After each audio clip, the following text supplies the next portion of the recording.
Hello and welcome. My name is Seth. This is Sweet Chariot, and I apologise for the skin, but it is hot up in here, so I'd rather be half naked, than sweating out and stinky. Hello and welcome. Back to the Ash Longbow. I've been a bit distracted. Went to see some family, so I made sure I polished off that other bow up there. I'm going to grab that one down actually because it is relevant to what we're going to talk about here. I've been ruminating about what I should do. Steady on. With both this bow and next bow, this bow. So, what do I want to talk about?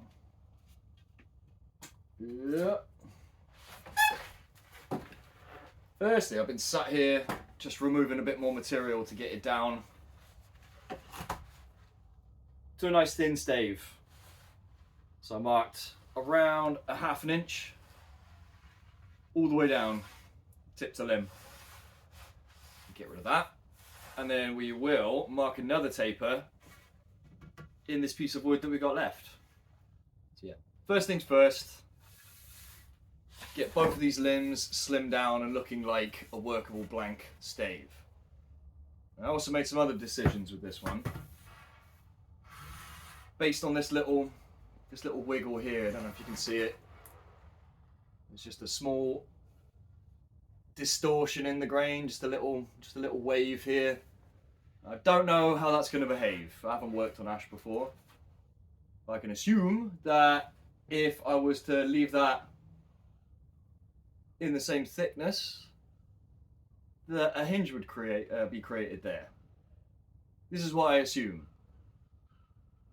Now, hinges, or at least parts that could become hinges, are less of an issue down towards the tip.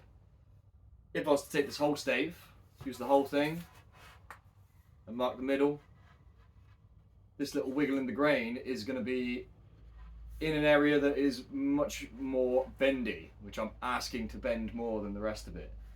So here's what I've done, and this is what sort of bearing in mind this last bow as well. It's a 64-inch bow, around that sort of area.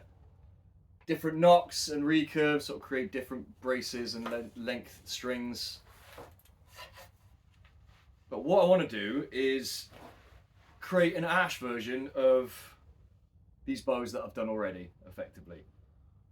Got my 64-inch bow, made out of yew, self bow. So let's do the same here. So I've learned some things with this one. And although, yeah, it comes down to variables. Do I also want to, when making this next bow, do I want to be using a different type of wood? And then also a different style of bow. So I've done one English-ish longbow, which this piece of wood could probably still achieve. But do I want to be doing that? Do I want to be learning a new wood and also a different bow at the same time, even though an English longbow is arguably easier to make? I don't think so. I don't know if it's a good decision, because it's a bit rude to make a bow that is shorter than what the piece of wood could make. But like I say, trying to make it longer, I could cause myself problems with this little wiggle of wood, or not. Someone could chime in and confirm for everyone whether this would be a problem or not. I am getting ready to leave a little bit of extra material around here to help try and sure it up so it doesn't bend. I think this is a good idea. I think this is what I should do. Stick with a formula that I've done successfully twice. Let's say twice now. With the horsebow style handle, shooting off the right. I could make this one shoot off the left. I could do Mediterranean style for this one, but we'll think about that a little bit down the line. Both handle styles require just a small amount of material, as much material in the middle as you can manage. The more material you have, the more material you have to make the different handle styles that you want. If you haven't got the material there, you can of course add material. We've got a nice block there. Yeah. This, I think, is now the aim. I think. Once again, we can think about it more a little bit down the line, because I haven't yet created this nice even blank. Yeah, something else to talk about here is the back of the bow. I did a little bit of tidying up on this one. My old housemate Joey started this one. There's a few little cuts, but I think we're still in the cadmium layer. See these little bits of dark here? Above that would have been the bark. So we had the bark, cadmium layer, and then sort of a soft corky layer of wood, and then you hit your wood. So with ash, doesn't necessarily need a backing. We could do. I've got a roll of carbon fibre down there, which could potentially make backing for bows. I'm not entirely sure. I'm gonna have to research a little bit more. But if you wanted to self bow, naturally back a piece of ash, I gather this is how you do it. You retain just a little bit of this sort of corky material from the outside of the trunk. The bow has chased the growth ring for you,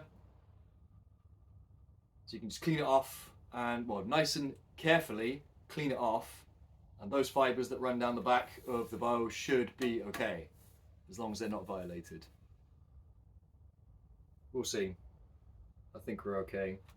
I'll tidy it up a little bit more and then see if I have to chase a growth ring across the entire back. It's not the end of the world. Be worth doing because it'll stop it from breaking. So this is where we're at. In the wedges, I may bust out the saw, cut a little bit into here and then split back. Yeah, another way you could do this, which I haven't done today, I've just been sat here hacking away with the draw knife. You could put cuts, because ash is a nice orderly wood with grains that you can see. You could do cuts down here and then take a chisel or an axe or something like that and then knock the chunks off the back, off the front, off the belly of the bow here. Like I say, I've not done that. I haven't actually got a decent vise set up at the minute. Do I have a saw nearby? I'm going to need to take the end off of this sucker pretty soon. But that sort of means making that decision, finalising that decision. If I go ahead and cut that end off, we are down to the 64-inch length with 1.5 inches on either side. So I'll be committed then. I think I am. I think this is smart. Short bows are more difficult to tiller and get working properly, get drawing to full length. But there's no reason why it shouldn't.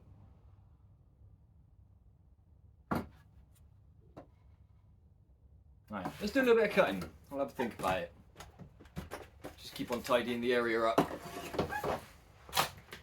Of course, I will defer to people who have done this before, which is many. I'll tell you what, my spoke horse is really struggling to hold on to this guy.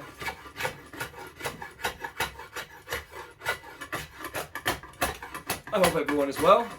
It's a beautiful day outside. I think maybe I should take the spoke horse out and enjoy it. Do some shaving outside. Unless you're in the shade, it's going to get extremely warm, extremely quickly.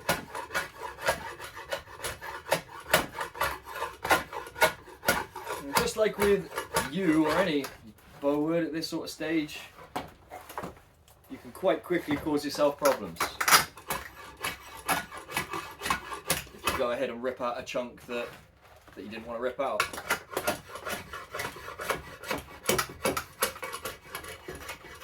Good with your chisels and your axes. Yeah, chunking out large bits. Chunking out large bits is a good technique. Because running the spoke horse is quite a lot of energy. It's good though. It's like a medieval rowing machine. A rowing machine that produces you a bow at the end of a bunch of workouts. What is not to like?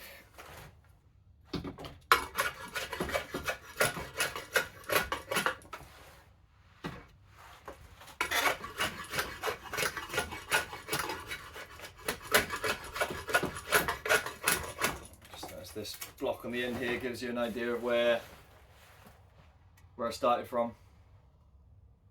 This is where we're aiming to get to. And repeat on the other side, of course.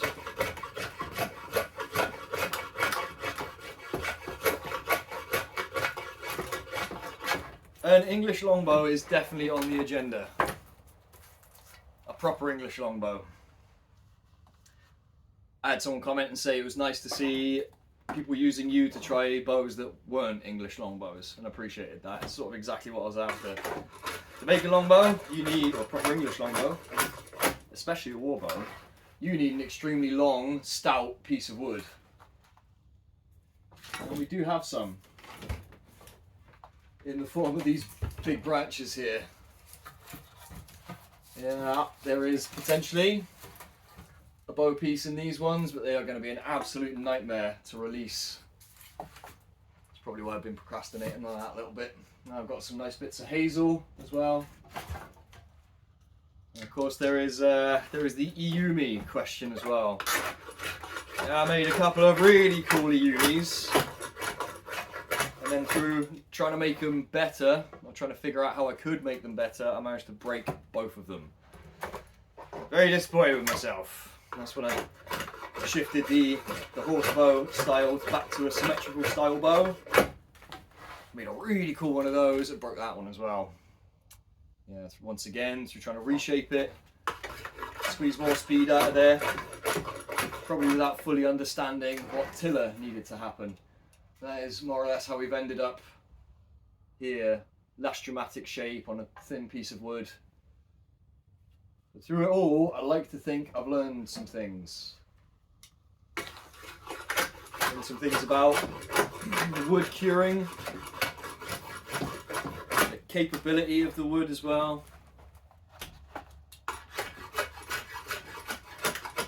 And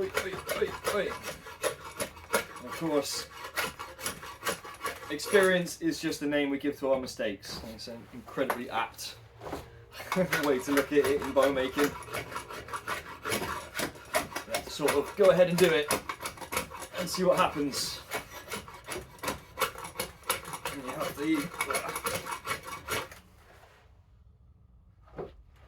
then you get the feedback, you get the experience. You know how to not repeat those same mistakes again, eventually.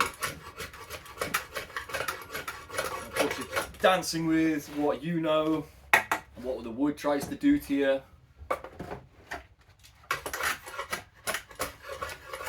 In the process of trying to get this piece of wood to behave in the way that you want it to. Do what it asks. Get it to do what you ask it to.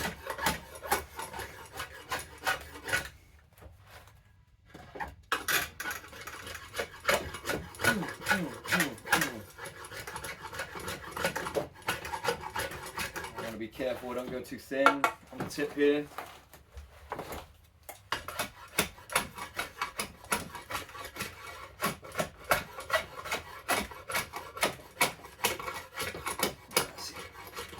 Trying to create a dive that area.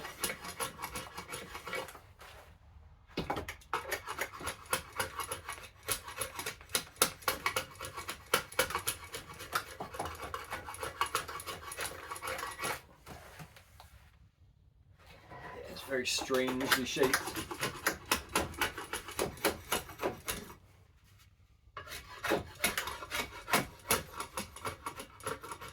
Let's follow the grain for now.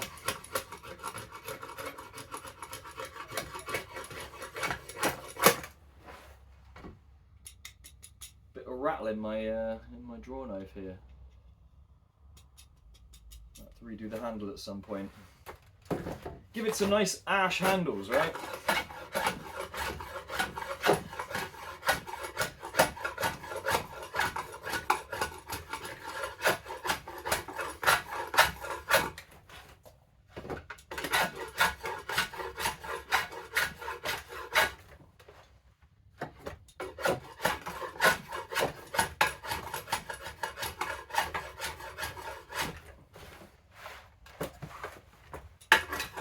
Always with sculpting, you keep on looking back taking reference where you were and what you're taking away. Can be very easy just to hack away and forget to look up.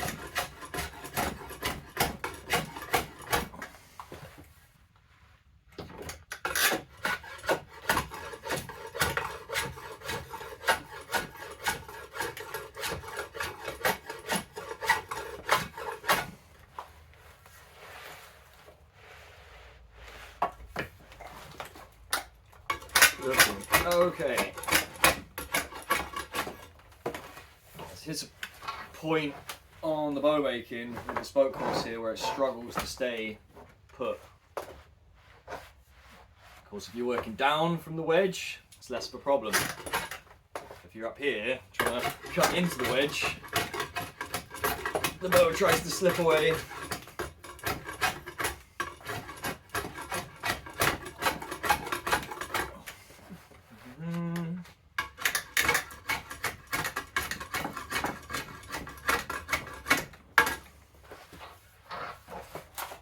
At this stage it's not crucial because we're not going to the final thinness.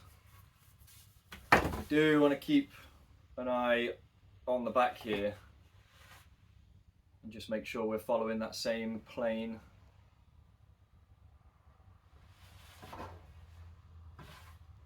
And that it ties in with the handle position. I sort of did that in the last video, so that shouldn't be a massive concern. As we take material away, just flatten it down, everything should just sort of fall into place. I'm going to take a little bit away from the top of the handle actually, it has come offline just a little bit. Yeah, it's going to try and slide.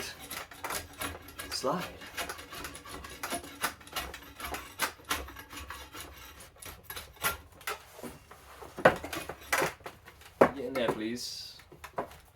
Could use my little latch, couldn't I? I'm the latchkey kid. There we go, that'll help.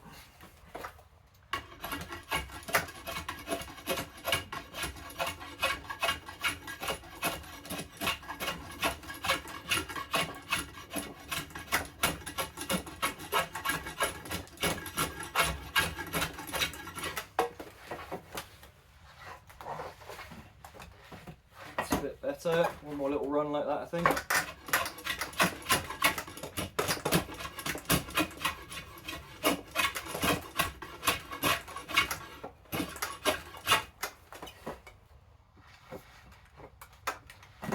And then into this wedge here.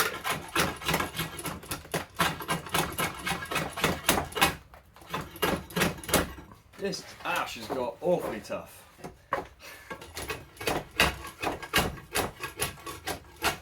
Knife could use a proper sharpen as well, but it's not blunt by any means.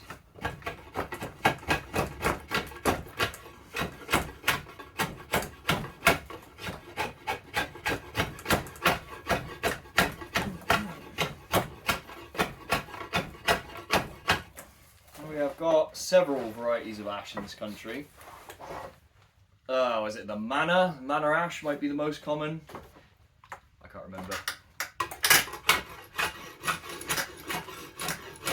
They all have very similar qualities.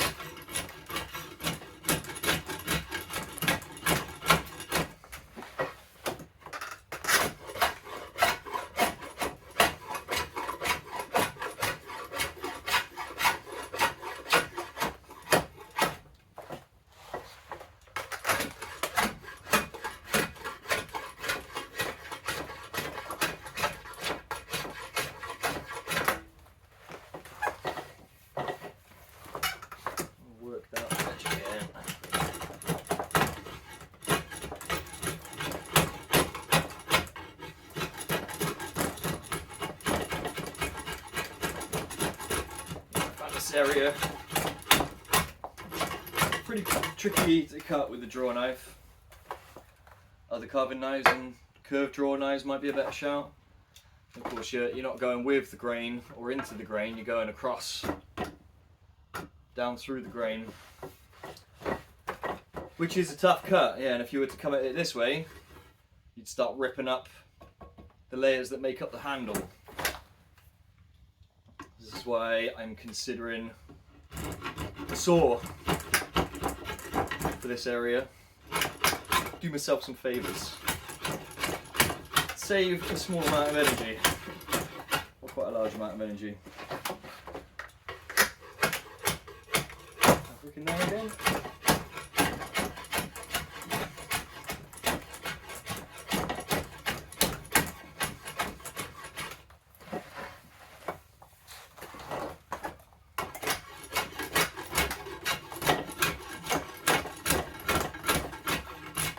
That rattly handle's really doing my head in.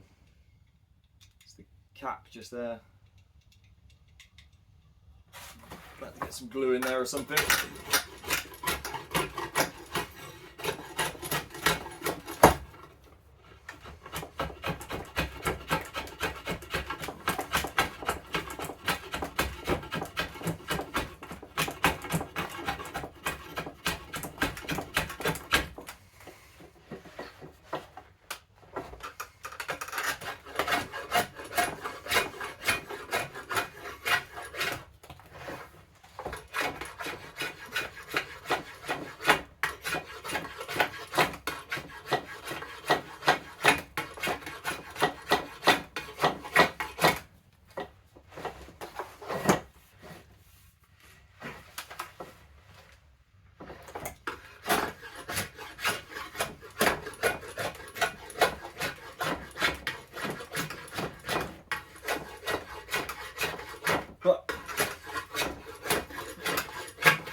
Yeah, the weather here has been insane for the last few weeks. English spring is normally a mixed bag.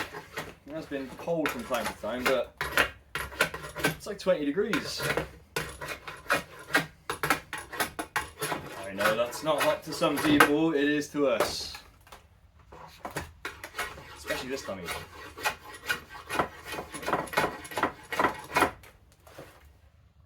To get myself out in it and get tanned. I don't subject myself to it now and get resilient to it. I'm gonna have a day's work to do outside on a really hot day and gonna get unwell. So that's my trick each year, is get out in it, get nicely base layered, base tanned, and acclimatized to it straight away whenever there's an opportunity. And what we got here? Let's do a little try and do a bit of this wedge. So I haven't got a little bit of wood on that end that hooks in my little latch there. That's the thing to be mindful of here, is that you could quite quickly start eating away material here while you're trying to take away material from your wedge. Just the way that the blade likes to go.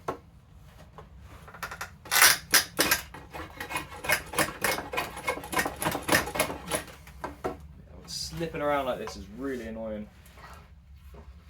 Tell you what, let's go find a saw, and I'm gonna make this cut, make it official that this is going to be a 64-inch bow. Ah, there he is.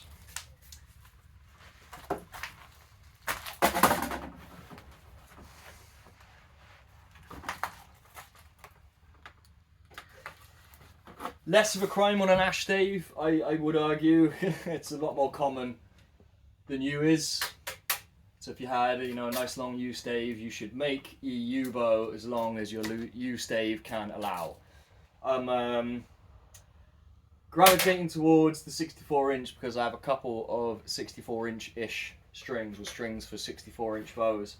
So I have a few options there for getting the brace height correct on this and actually getting it used and working and used in good time. Not having to wait for a string to arrive from Get Twisted Bowstrings. Great little bowstring shop that, by the way. Get twisted bowstrings. Get tongue twisted bowstrings on eBay. It's done me very well, and for my bow customer as well. Am I procrastinating this? Right, no, let's do it. We've gone for 64-inch knock to knock, and then 1.5 inches on either side. That gives us a little bit of play.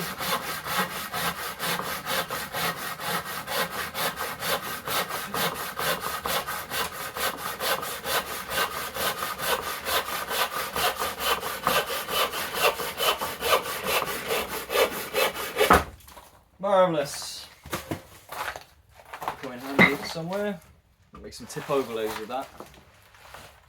There we go. We are now a 64-inch stave.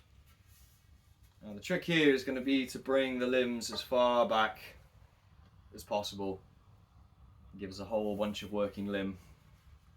Ah, it feels so much shorter now.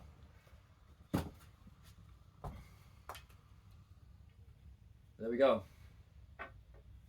So if you can't see that, more or less the same proportions as this one.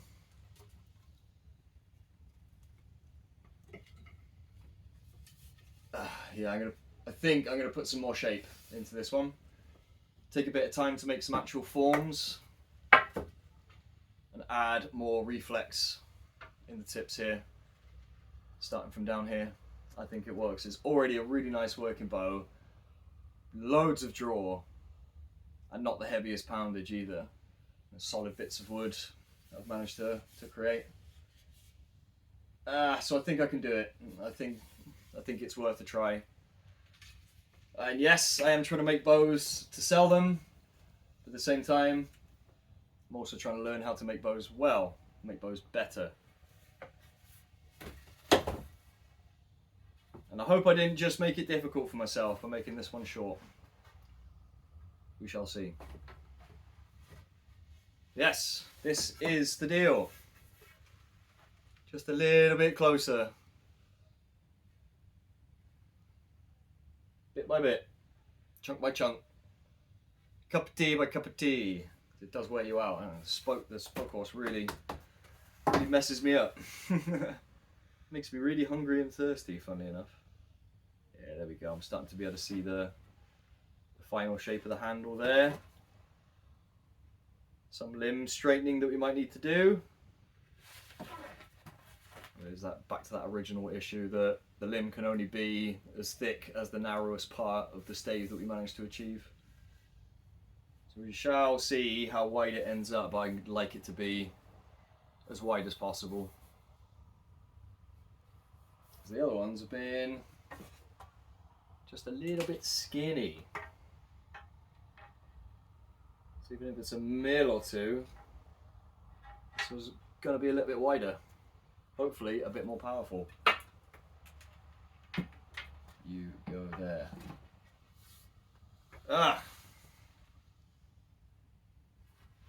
Let me show you the tidying up on the back that I've been doing. You might be able to see it there. We've got a few just little cuts from the draw knife from when Joe was taking away the bark and the cadmium layer.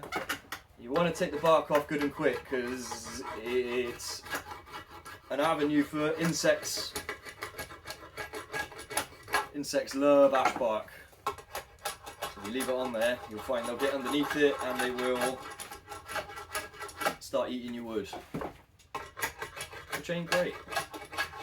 Also helps it dry out a wee bit better.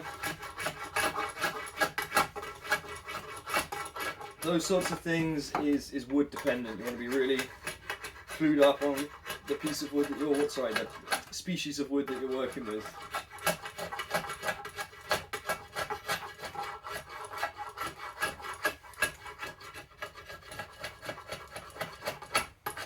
Some dry quicker than others.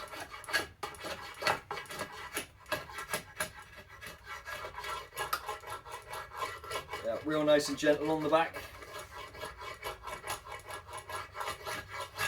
I always say about ash, if you cut it green, It's much easier. Cut it green when the sap is flowing, so not in winter time. It's a lot easier to take the bark off. I noticed those with with the log that I split on the channel the other day. You just get the axe underneath the bark and just lift it up. But that's important because you get to remove everything that you don't want to be there, and you don't run the risk of leaving little cuts and marks like we did here.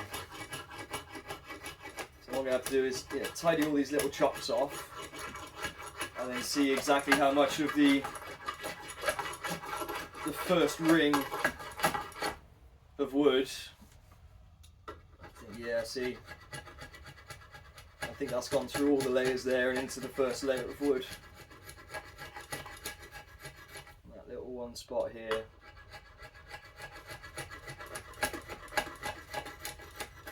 So it might be a case that I'm going to need to chase the growth ring all the way back to the lowest point, which is there. Or we decide we're going to go have a go at a backing.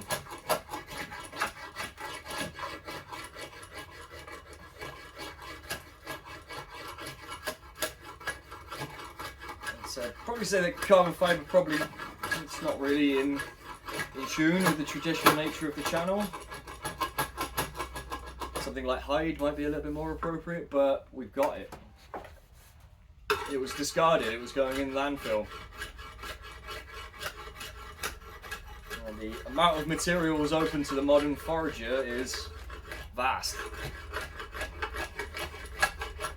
If you include things like skips in your foraging routine. Where was that mahogany? There's a chunk of it here. I've got so much mahogany, just random chunks of mahogany. I've used it to prop up this bench here. Well, that is where I found that mahogany. Yeah, skip outside a flooring place.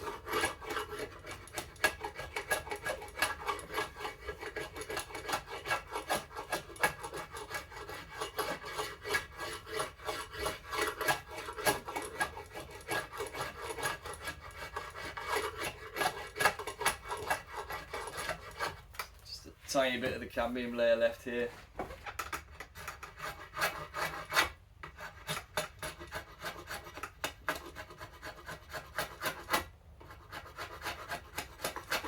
Now, the way that I understand it is you can leave bits of this on.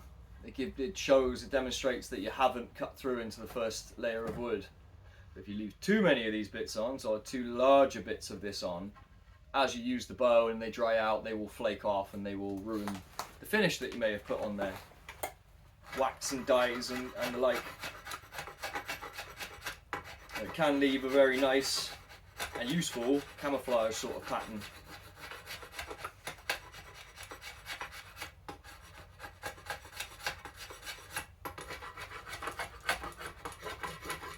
Doing our best to follow the crown of the back of the bow here, the crown being the amount of curve that you have left over from the tree that you cut this from. Obviously a smaller branch, trunk piece is going to have more of a crown than a wider trunk. Obviously because the circle sort of flattens out as it gets larger. There's my next little dinks. That is looking better though. I suppose you could do this with sandpaper if you wanted to, a power sander. But the key is getting familiar with what is what. So right there I'm taking off the sort of corky first layer of wood that's underneath the cadmium. I have to because there's a little cut there left over from where the bark came off. If there isn't, you could just leave it put.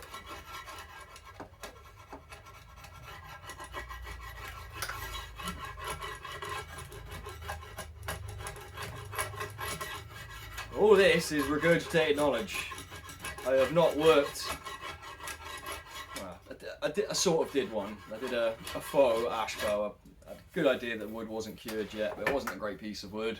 So I went ahead and just knocked it up and felt how it behaved in that particular state. I fire hardened it as well.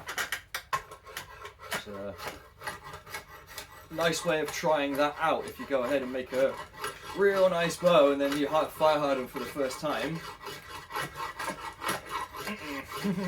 you could screw that up pretty good, couldn't you? So it was good to be able to get, even though it did take some energy and a piece of wood, it was good to be able to get a visceral sort of feeling of what that process actually does to the wood.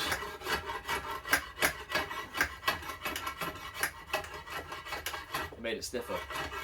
It made it more brittle. It broke on the back.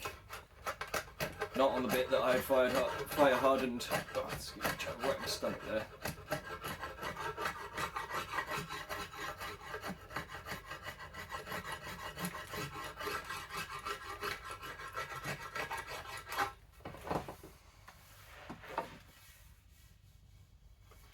Area there. A curved draw knife would be quite good here.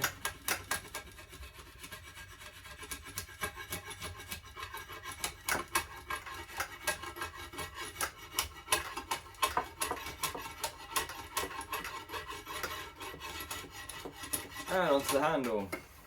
Doesn't matter, there's nicks on the handle, obviously, because it's not an active part of the limb.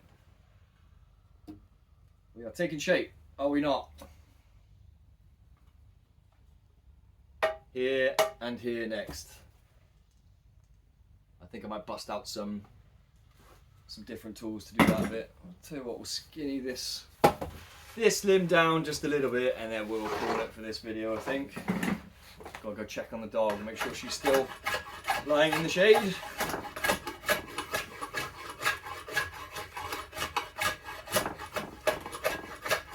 Enjoying the dog's life. Princess dog's life.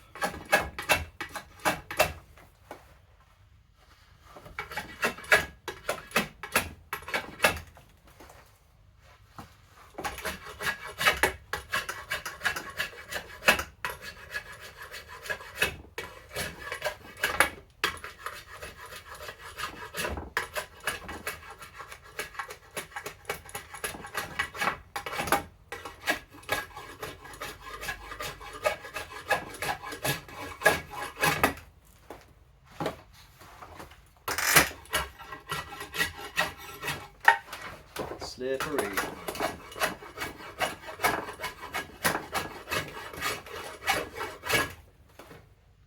Check back to that back again, make sure we're even, lined up I should say.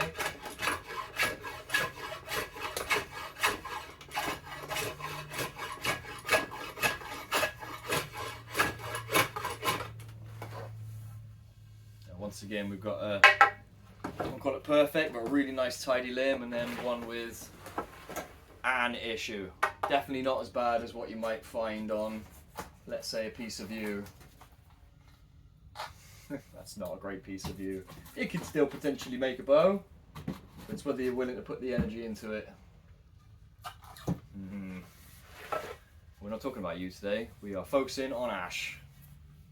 I'll tell you what, I am keen to get this one drawing. Really not far off where we can start drawing the tips, the tapers that are going to lead to the tips. And it's something I want to keep in mind when I do that. Is this one has just been a solid taper from the base of the limb all the way to the tip there. This one I want to keep a wider profile and then taper in harder down at the bottom here, sort of 5-6 inches away from the tip. So we stay wide, wide, wide, and then we come in quite dramatically to get us to a 1/2 inch tip. Half to 3/4 of an inch tip.